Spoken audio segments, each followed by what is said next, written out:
নমস্কার বন্ধুরা, সুমিস কিচেনে আপনাদেরকে স্বাগত জানাই। আজ আমি বানাবো সবজি দিয়ে সুস্বাদু মাছের ঝোল।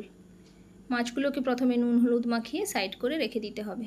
এবার কড়াইতে তেল দিয়ে ভালোভাবে তেল গরম হয়ে গেলে মাছগুলোকে আস্তে আস্তে ছেড়ে নিতে হবে।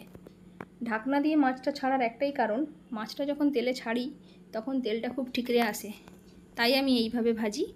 আপনারা যেভাবে ভাজতে পারেন সেইভাবে ভাজবেন। মাছগুলো একদিক হালকা হালকা ভাজা হয়ে এলে আপনারা আরেকটা দিক উল্টে নিন। উল্টে নেওয়ার পর মাছগুলোকে লো ফ্লেমে দুই দিক যেন ভালো করে লাল লাল করে ভাজা হয় সেইভাবে ভেজে নিন। আসলে এই মাছ ছাড়াও অন্য অন্য মাছ দিয়েও এই তরকারিটা রান্না করা যায়।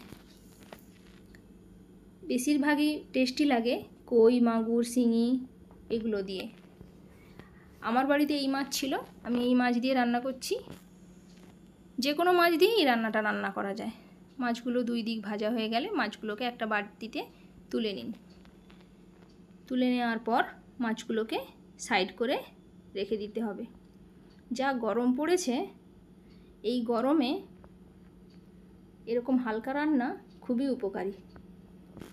মাছগুলো সাইড করে রাখা হয়ে গেছে। এবার কড়াইতে যে তেলটা অবশিষ্ট হয়েছে তাতে আমি 5 ফোড়ন দিয়ে দিলাম। হাফ চামচ 5 ফোড়ন দিয়েছি। ওটাকে একটু ভালো করে ভাজা ভাজা করে নিতে হবে। ভাজা ভাজা করে নেওয়ার পর এবার কেটে রাখা সবজিগুলো একে একে দিয়ে দেব। যে কোনো সবজি দেয়া যায়, বাড়িতে যা সবজি থাকে তাই দিয়েই করা যাবে। আমি এতে আজকে দিয়েছি পটল, পেঁপে, গাজর, ঝিঙে, যে কোনো সবজি। আপনার বাড়িতে যদি বরবটি থাকে বরবটি, বিটস থাকলে বিটস, গাজর থাকলে গাজর, যা হোক দিতে পারা যায়। এবার সব সবজিগুলো দেওয়া হয়ে গেলে এগুলোকে কম ফ্লেমে ভালো করে নাড়াচাড়া করে ভাজা ভাজা করে নিতে হবে। সব সময় একটা দিক খেয়াল রাখতে হবে যে ফ্লেমটা যেন লো থাকে, কারণ এমনিতেই কম তেলে রান্না হয়, তারপর নিচে লেগে গেলে সেটা আবার কেমন দেখাবে। তাই একটু কম ফ্লেমে হালকা করে ভাজতে হবে। যত আস্তে আস্তে ভাজবেন তত এটা টেস্টি হবে। সবজিগুলো ভাজা ভাজা হয়ে গেলে আমি আগে থেকে ঢ্যাঁড়সটাও কেটে রেখেছিলাম। ওটা যদি আগে থেকে দেয়া হয়ে যায় সেটা তখন ঘাঁটা ঘাঁটা হয়ে যায়, তাই আমি ওটা পরে দিই। এবার ওটাকেও দেওয়ার পর আস্তে আস্তে ওটাকে নেড়ে নিতে হবে। নেড়ে নেওয়ার পর ধীরে ধীরে সব মশলাগুলো এবার আমি ওতে দিয়ে দেব। মশলা খুবই কম লাগে, কিন্তু তবু একটু না মশলা দিলে হয় না, তাই আমি একটু মশলা দিই। আমার সবজিগুলো ভাজা ভাজা হয়ে গেছে। এবার এতে আমি সামান্য পরিমাণ আদা বাটা দেব। আদাটা খুবই সামান্য পরিমাণ দিলেই হবে। আমি এখানে হাফ চা চামচ আদা বাটা দিয়েছি। অনেকে আদা বাটা দেয় না, কিন্তু আমি একটু দিই। আদাটা একটু দেওয়ার পর একটু ভালো করে নাড়াচাড়া করে নিন। ওই সবজির সাথেই আদাটা ভাজা ভাজা হয়ে যাবে। এবার আদাটা একটু ভাজা ভাজা হয়ে এলে ওতে এবার আমি হলুদ গুঁড়ো আর জিরে গুঁড়ো দেব। জিরে গুঁড়োটা মাস্ট, জিরে গুঁড়ো দিতেই হবে। জিরে গুঁড়ো না দিলে এই তরকারির স্বাদ সেইভাবে আসবে না। এবার জিরে গুঁড়ো হলুদ গুঁড়ো দেওয়ার পর ওটাকে আবার 1 মিনিট ভালোভাবে নাড়াচাড়া করতে হবে। শুধু নজর রাখতে হবে ফ্লেমটা যেন লো থাকে, কারণ দেখছেন যে নিচে এক ফোঁটা তেল নেই, যেই তেলে ভাজা হচ্ছে।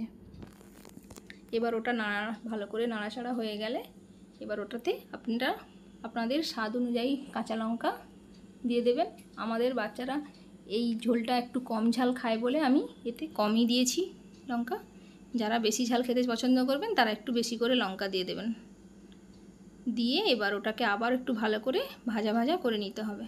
ভাজা ভাজা হয়ে গেলে এবার এতে জল অ্যাড করতে হবে। জলটা একটু বেশি পরিমাণে দিতে হবে যাতে ভালো করে সবজিগুলো ফোটে। ভালো করে যত এটা সুসিদ্ধ হবে তত এর টেস্টটা বাড়বে। এবার এটা ভালো করে জল টল দিয়ে ভালো করে নেড়ে এটাতে পরিমাণ মতো আমি লবণ দিয়ে দিচ্ছি। প্রথমে আমি লবণটা দিই না, তার কারণ প্রথমেই আগে যদি আমি লবণটা দিয়ে দিই সবজি থেকে জল ছেড়ে যাবে এবং তখন সব সবজিগুলো কেমন একটা ঘাঁটা ঘাঁটা হয়ে যাবে।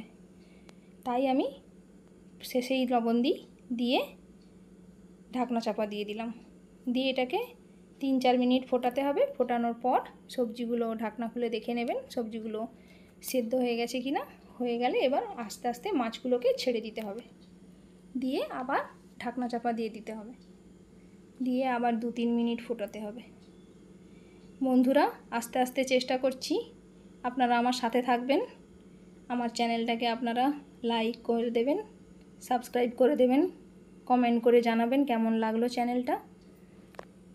চ্যানেলটা তো আছেই, খাবারটা কেমন লাগলো, ভুল ত্রুটি যাই হোক বেল আইকন টিপে দেবেন।